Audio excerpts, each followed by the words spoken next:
Now let us look at some important factors that often arise in practice. So what kind of issues may we have with logistic regression? So these things, well, at least the first of them affects the linear regression too. So it's just probably it's a bit easier to observe it for logistic regression than with linear regression. So okay, let's look at this. So this comes from the default data set, right? So this is about credit card default. So we have 4 variables. So default means whether or not a person defaulted, so that they couldn't pay their credit card debt. So student, yes or no. So whether they student. So balance is the balance on the credit card means how much they have to pay, and the income. Okay. Now, so let us do some plots. So balance and income of people who don't default and people who default, right? So, and as we see, balance for people who default is on average is much higher than balance of people who do not default, right? So you can see it here. So this is like median. So this line here is the median. So the median balance of people who default is much higher, right? So because they are in debt. It is very reasonable, and so they default because they cannot pay the debt. Income of people who do not default is a bit higher, but just a little bit, apparently. So, which is reasonable. Well, but you know, it's not really, doesn't really indicate anything. Now, what we're going to do, sorry. So first, let us look at the frequency of default. So for students and not students, right? So the left plot is for non-students and the right plot is for students. And we see that, well,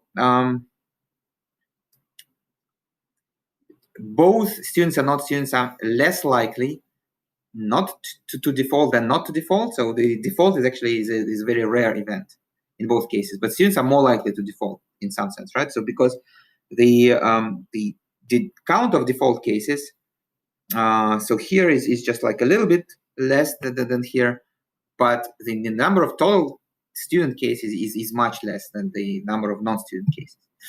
So now let us construct a logistic model, so where the only variable is going to be the student, right? So, and as we just saw in the previous in the previous plot, so it tells us that students are more likely to default, right? So since the coefficient here is positive, right? So if the student variable equals yes,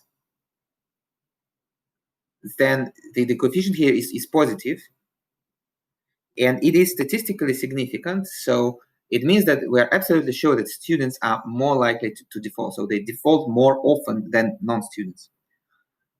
At the same time, if we try to construct a different model that now uses all the three variables as predictors: student balance, and student status balance, and income. So we see something different, right? So now we see that it seems that students are less likely to default than non-students. And this is also statistically significant. So what does it mean? Well, basically it means the following. So if we have two people, right? So like one person, the second person. So the first person is a student. The second person is not a student, right? So so this is a student. This is not a student. And suppose that they have the same credit card balance and income, right? So among these two, the student has a lower chance to default than the non-students, probably because they are just used to be in debt and they kind of manage it better. So students been in that better than non-students. But at the same time, students are on average they have less money, so they're poorer, and because of that, students as a whole are probably more likely to default. But this is because they usually have higher credit card balance and lower income than non-students. But given if we know that, additionally we know that the credit card balance and income are the same, then students are less likely to default. And this is called confounding variable. So what I want to say is that when we first fit a logistic regression with just student as a variable, so we did not observe the other two variables, so income and balance. So, and because of that, we kind of incorrectly believed that students are more likely to default than non-students. So these variables that we do not observe but are actually important, and they may change the interpretation of our model, so they're called confounding variables.